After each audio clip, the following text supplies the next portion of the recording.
আৰু লগতে সমান্তৰালভাৱে ভগৱানক খুব মানি আহিছিলোঁ। তেখেতক সদায় কওঁ যে মোক লোভ, মোহ, ক্ৰোধ, অহংকাৰ কাম কৰিব পৰা সদায় মোক আঁতৰাই ৰাখিবা প্ৰভু। আৰু এয়া যে মনুষ্য হিচাপে মোৰ নিশ্চয় আহিব, কিন্তু ইয়াৰ পৰা যিমান পাৰা আঁতৰাই ৰাখিবা। আৰু ভগৱন্তই আজি দিশ দেখাইছিল আৰু ভগৱানৰ প্ৰভুজনাৰ গুৰুজনাৰ আশীৰ্বাদত আজি এয়া সাফল্য মোক দেখিবলৈ সক্ষম হ'লোঁ। মোৰ ভাল লাগিছে। মোৰ সতীৰ্থ বন্ধু, মই সমষ্টিৰ হয়তো হাজাৰতকৈ বেছি সংখ্যক মই মা বুলি সম্বোধন কৰা আছে, দেউতা বুলি সম্বোধন কৰা আছে, বা পাই বুলি কৈ সম্বোধন কৰা আছে, দাদা, বৌ, ভণ্টি, মাহী, মামী, খুৰী, নবৌ, বহুত এনেধৰণৰ আছে। তেওঁলোকৰ আজি কোনোবাই ভাত খুৱাই দিছিল, কোনোবাই মই হয়তো শুই উঠাত প্ৰণাম কৰোঁ, তেওঁলোকে মোৰ হৈ পেলাই এৱা গাখীৰ দি বেলপাত দি পেলাই শিৱ মন্দিৰত চাকি বন্তি জ্বলাইছিল, নামঘৰ চাকি বন্তি জ্বলাইছিল। বহু এনেধৰণৰ মোৰ বন্ধু, মোৰ বা চিনাকি আপোন পৰিয়ালৰ, মোৰ মৰিয়নি সমষ্টিৰ আপোন পৰিয়ালৰ মোৰ কাৰণে ব্ৰত ৰাখিছিল, মোৰ কাৰণে নামঘৰত তেওঁলোকে অন্ন আগবঢ়াইছিল, ভাওনাত অন্ন আগবঢ়াইছিল। বহু শুভাকাংক্ষী আজি আশীৰ্বাদত মই আজি এই জয়মুখ দেখিলোঁ। আৰু সমান্তৰালভাৱে ক'ব লাগিব যে মাননীয় দেশৰ প্ৰধানমন্ত্ৰী নৰেন্দ্ৰ মোদী ডাঙৰীয়াৰ জনপ্ৰিয়তা আৰু লগতে অসমৰ মাননীয় মুখ্যমন্ত্ৰী ডক্টৰ হিমন্ত বিশ্ব ডাঙৰীয়াৰ প্ৰতি অটুট বিশ্বাস ৰাইজে প্ৰদৰ্শন কৰিলে। এয়া আমি যদি অসমৰ আজি চাওঁ ফলাফল, শেহতীয়াকৈ আজি বিৰোধী ঐক্য মঞ্চই বিভিন্ন ধৰণৰ অপপ্ৰচাৰ কৰিবলৈ চেষ্টা কৰিছিল।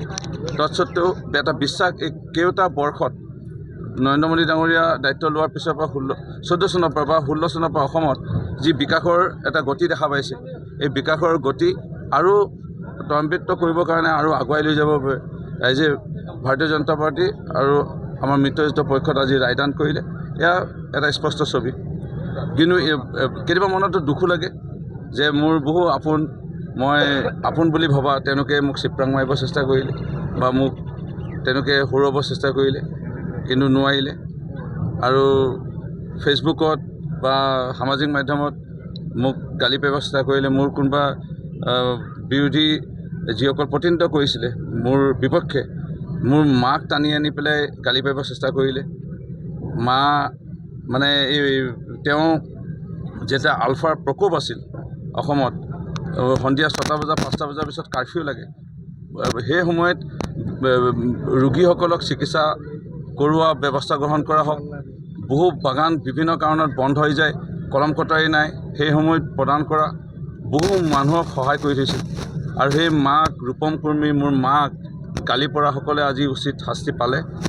আৰু এইটো কৰিব নালাগিছিল, মোৰ মাক টানি আনি পেলাই ৰাজনীতিত আনিব নালাগিছিল। আৰু মানে সেই মাক টানি আনি পেলাই ৰাজনীতি কৰাটো খুব দুখৰ বিষয় হৈছে। আৰু পৰিকল্পনা কি আছে? মৰিয়নি সমষ্টি আজি কেইটা বৰ্ষত ৰাইজে এটা উন্নয়নৰ ছবি দেখা পাইছে, যাৰ বাবে আজি বোলে 2000-3000 নহয়, মই যিটো জানিছিলোঁ 30,000 ব্যৱধানৰ ওচৰা-ওচৰি মই জয় হ'ম। আৰু তাৰ ওচৰে পাজৰে এটা সংখ্যাতে জয় হৈছোঁ। ৰাইজে এটা আশ্বাস, এটা বিশ্বাস মোৰ প্ৰতি ৰাখিছে আৰু যাৰ বাবে ৰাইজে ৰায়দান কৰিছে। মৰিয়নি সমষ্টিৰ আজি পথৰ যদি সমস্যা চোৱা যায়, প্ৰায় 80% পথৰ সমস্যা সমাধান হ'ল। খোৱাপানী যদি সমস্যা চোৱা যায়, প্ৰায় 70%। এতিয়া সেই 30% খোৱাপানী, সেই 20% পথৰ ব্যৱস্থা কেনেধৰণে সুচল কৰিব পৰা যায়, কেনেধৰণে বিশ্ববিদ্যালয় মৰিয়নি সমষ্টিত এখনো নাছিল ভাৰতৰ স্বাধীনতা হোৱা এই 80 বছৰ আমি গঢ়ি কৰিবলৈ লৈছোঁ। এতিয়া মৰিয়নি সমষ্টিত 2খনকৈ বিশ্ববিদ্যালয় আমি পালোঁ। এতিয়া তৃতীয়খন বিশ্ববিদ্যালয় আমি কিমান কমটি দিনৰ ভিতৰত আনিব পাৰোঁ। মহিলা বিশ্ববিদ্যালয়, শ্ৰী আউনীআটী সত্ৰ বিশ্ববিদ্যালয়, এতিয়া তৃতীয়খন বিশ্ববিদ্যালয় তিয়ক চন্দ্ৰকমল বেজবৰুৱা মহাবিদ্যালয় আমি স্বতন্ত্ৰ বিশ্ববিদ্যালয় ৰূপান্তৰিত কৰিবলৈ গৈ আছোঁ। মৰিয়নি সমষ্টিত 80 বছৰ চুবলৈ হ'ল, এতিয়ালৈকে চেণ্ট্ৰেল স্কুল এখন নাই, কেন্দ্ৰীয় বিদ্যালয়। এই খুব কমটি দিনৰ ভিতৰত মৰিয়নি চেণ্ট্ৰেল স্কুল এখন আনি আমি সৰ্বভাৰতীয় পৰ্যায়ৰ পৰীক্ষাৰ কাৰণে কেনেধৰণে প্ৰস্তুতি কৰাব পাৰোঁ মৰিয়নিৰ ল'ৰা ছোৱালীক, সেয়া এটা মোৰ পৰিকল্পনা। মৰিয়নি সমষ্টিৰ আমাৰ কেনেধৰণে আমি ল কলেজ পালোঁ, আইন মহাবিদ্যালয়, BEd কলেজ এখন কেনেধৰণে ইয়াত স্থাপন কৰিব পাৰোঁ।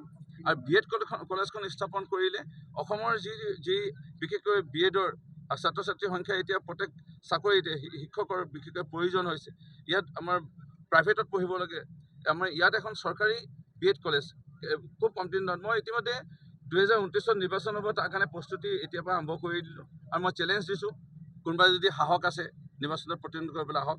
কাৰণ মই আপোনাৰ যদি ফেচবুক চাই নিৰ্বাচন শেষ হ'ল 9 তাৰিখ, তাৰপিছৰ পৰা মই এসপ্তাহ মাত্ৰ পৰিয়ালক লৈ পেলাই ফুৰিবলৈ গৈছিলোঁ। তাৰ বাহিৰে মই দৈনিক 20টা 15টা প্ৰগ্ৰেম কৰিব আৰম্ভ কৰিলোঁ। অৰ্থাৎ 29 চনৰ কাৰণে মোৰ প্ৰস্তুতি ধুনীয়া এটা যুদ্ধ দিছে, কি ক'ব?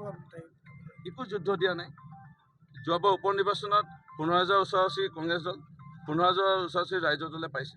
সেই ভোটটোতো আছিলেই মৰিনী সমষ্টিত, মানে 30,000 ভোট বা ভাৰতীয় জনতা পাৰ্টিৰ বিপক্ষে।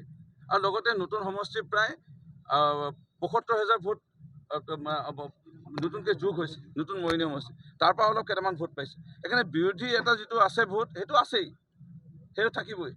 আৰু তাৰ পৰা মই এই নিৰ্বাচন হৈ যোৱাৰ পিছত 29 চনত কেনেধৰণে বিৰোধীক আকৌ একেবাৰে খতম কৰি দিব পাৰোঁ, শেষ কৰি দিব পাৰোঁ, কোনো উঠিবলৈ ইয়াত সাহসে নকৰে। কোনোবাই যদি উঠেও এনেধৰণে মোবাইল দেখুৱাই কিবা কিবি কেমেৰা কৰি ফেচবুক লাইভ কৰি ফেচবুকতে তেওঁলোকে ৰাজনীতি কৰি পেলাই মোৰ লগত যুঁজিব চেষ্টা কৰিব পাৰিব। নিৰ্বাচনৰ ফলাফল এই মুহূৰ্তত ঘোষণা হোৱাৰ পিছলৈকে, মানে সময়লৈকে তেওঁলোকে ফেচবুকত মোৰ লগত জিকি থাকিব। আৰু তাৰপিছত নিৰ্বাচনৰ আকৌ মই উঠিম।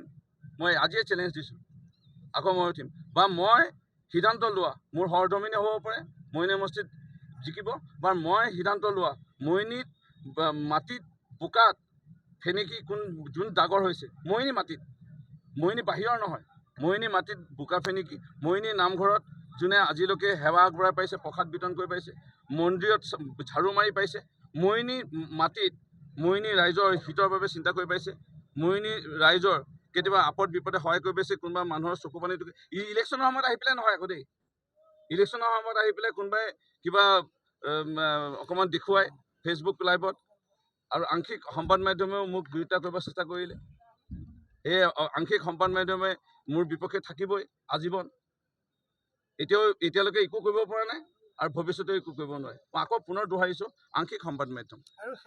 আৰু সেই তেওঁলোকে যিমানে জোৰ দি নাথাকক, জিকাটো ৰূপজ্যোতি কুৰ্মীয়ে জিকিলে, আকৌ ৰূপজ্যোতি কুৰ্মীয়ে জিকিব, বা ৰূপজ্যোতি কুৰ্মীয়ে যাক জিকাব বিচাৰে মৰিনী সমষ্টিত তেওঁ জিকিব। আৰু এটা কথা সুধিম যে তুমি এবাৰ 6 নম্বৰবাৰ বিধায়ক কৈছা, এবাৰ মন্ত্ৰীত্ব আশা কৰিবা নেকি? একদম নকৰোঁ। মই বিধায়ক হিচাপে একদম আনন্দৰে ৰাইজৰ সেৱা কৰি আছোঁ, আৰু হয়তো সমান্তৰালভাৱে এজন মন্ত্ৰীৰ দৰে মই কাম কৰি আছোঁ, আৰু তেনেধৰণে কাম কৰি যাম। আৰু সন্মানীয় নেতৃবৰ্গই ভাৰতীয় জনতা পাৰ্টীৰ মাননীয় মুখ্যমন্ত্ৰী মহোদয়ে কিবা যদি সিদ্ধান্ত লয় বেলেগ কথা, কিন্তু ৰাইজ মই খুবেই আনন্দিত যে মাননীয় দেশৰ প্ৰধানমন্ত্ৰী নৰেন্দ্ৰ মোদী ডাঙৰীয়া আৰু মাননীয় মুখ্যমন্ত্ৰী ডক্টৰ হিমন্ত বিশ্ব শৰ্মা ডাঙৰীয়াৰ প্ৰতি যিটো আশ্বাস আৰু বিশ্বাস প্ৰদান কৰিলে আৰু আমাৰ প্ৰতি ৰায়দান কৰিলে, মই মৰিনী সমষ্টিৰ ৰাইজৰ ওচৰত মূৰ দুৱাই ধন্যবাদ কৃতজ্ঞতা জ্ঞাপন কৰিছোঁ। যেতিয়া জয় হোৱা তেতিয়া আমি প্ৰত্যেক বছৰ তোমাৰ লগত থাকোঁ আৰু দেখোঁ যে জয়ৰ অন্তত তুমি এটা হাঁহি মাৰা, এটা জয় হাঁহিটো বেলেগ বেলেগ ধৰণৰ থাকে। এইবাৰ কিবা আছে নেকি?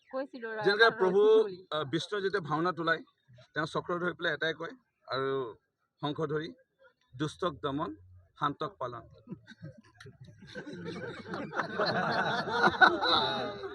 এই হাঁহিটো মাৰিছিল, এই হাঁহিটো মাৰিছে। আপুনিও এফোৰ্ডেবল বাজেটত উন্নত মানৰ ফাৰ্নিচাৰ ক্ৰয় কৰিব বিচাৰিছে নেকি?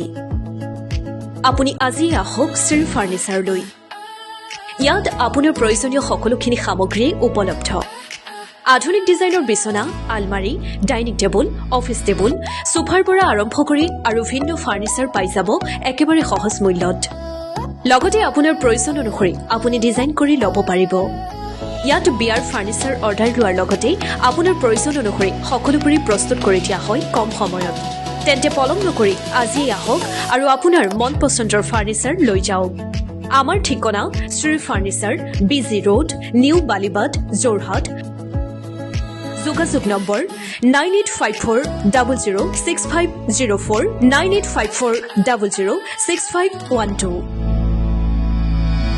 সময়ৰ খবৰ সময়ত পাবলৈ ফলো কৰক টাইম অফ আছাম।